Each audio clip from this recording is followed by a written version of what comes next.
ये खबर SGT university द्वारा प्रस्तुत की गई है। ये कार्यक्रम का उद्देश्य तो बम्बई के साथ को नेहा का परिचय था और आयसा की शुरुआत, जो बम्बई के चैप्टर की शुरुआत हो रही है, उसकी घोषणा थी। लेकिन उसके साथ साथ जंतर मंतर को मुंबई से जो समर्थन दिया गया था, उसका भी एक उत्सव ये मनाया जा रहा था। और जेनजी का जो आंदोलन उभरा और उसको जो सफलता मिली, उसमें मुंबई का जो एक योगदान था, उसका एक डिक्लेरेशन था। बीते 2 दिन पहले इसी अंबेडकर जी की धरती पर राहुल गांधी भी पहुंचे थे। उन्होंने पुणे में विमेंस सेफ्टी से रिलेटेड कई सारे मुद्दों पर बात की। उसे कैसे देखते हैं सर? बहुत ज़रूरी था, क्योंकि आज तक महिलाओं के सवाल पर राजनीति कही थी, स्लोगनबाजी हुआ करती थी। इस बार किसी नेता ने महिला, और वो भी जेनजी महिला से, उनके प्रश्नों के ऊपर संवाद साधा और उनकी बातें सुनी। और एक बहुत बड़ी बात जो उसमें से निकली को, जो राहुल गांधी ने पैट्रियार्की को चुनौती दी, उसका मुझे लगता है असर बहुत लंबा होगा।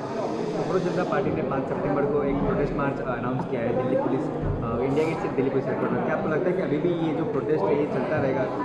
चलता रहना ही चाहिए, चलता रहना ही चाहिए, क्योंकि ये सरकार सिर्फ प्रोटेस्ट की भाषा समझती है और अपने किए हुए वादों पर मुखरना उनकी फितरत है, तो उनके ऊपर दबाव बना रहना चाहिए। बिल्कुल। आपने भी अभिजीत दीपके से मुलाकात की। अभिजीत दीपके पे एफआईआर दर्ज हुई है लातूर में।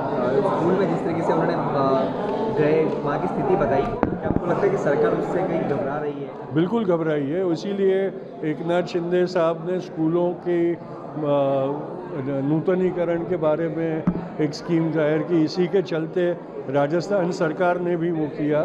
ये सरकार, हमने समझना होगा कि ये सरकार को जब तक सड़कों से चुनौती नहीं दी जाएगी, तब तक वो फंक्शन नहीं करेगी। दिल्ली में जो स्टूडेंट्स प्रोटेस्ट कर रहे हैं ऋषिकेश के इंस्टीट्यूशनल मर्डर के खिलाफ, उसको सॉलिडारिटी एक्सटेंड करते हैं।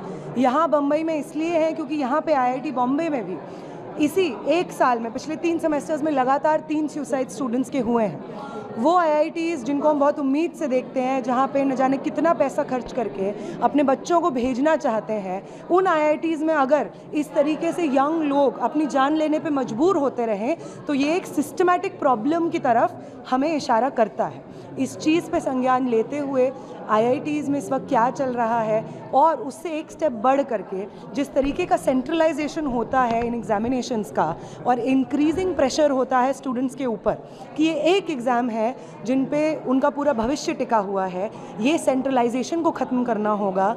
ये आईआईटीज़ में जो इंक्रीजिंग प्रेशर है, जिस तरीके से आइसोलेशन है, उसको ख़त्म करना होगा। पहली बात तो ये। उसके अलावा जो नेवल डिसूजा स्टेडियम है, जहाँ पे स्टूडेंट्स उस स्टेडियम के लिए प्रोटेस्ट कर रहे हैं, यंग लोग, मुंबई के तमाम सिटीजन्स प्रोटेस्ट कर रहे हैं, उस प्रोटेस्ट को हम यहाँ से सॉलिडारिटी देंगे। Thank you everyone. अभी आने वाले समय में हम लोग परसों पुणे में होंगे और उसके एक दिन बाद हम लोग नागपुर में होंगे, जहाँ पे हम लोगों का प्रोग्राम है। तो 26 को पुणे और 27 को नागपुर में हम यंग लोगों से मिलेंगे।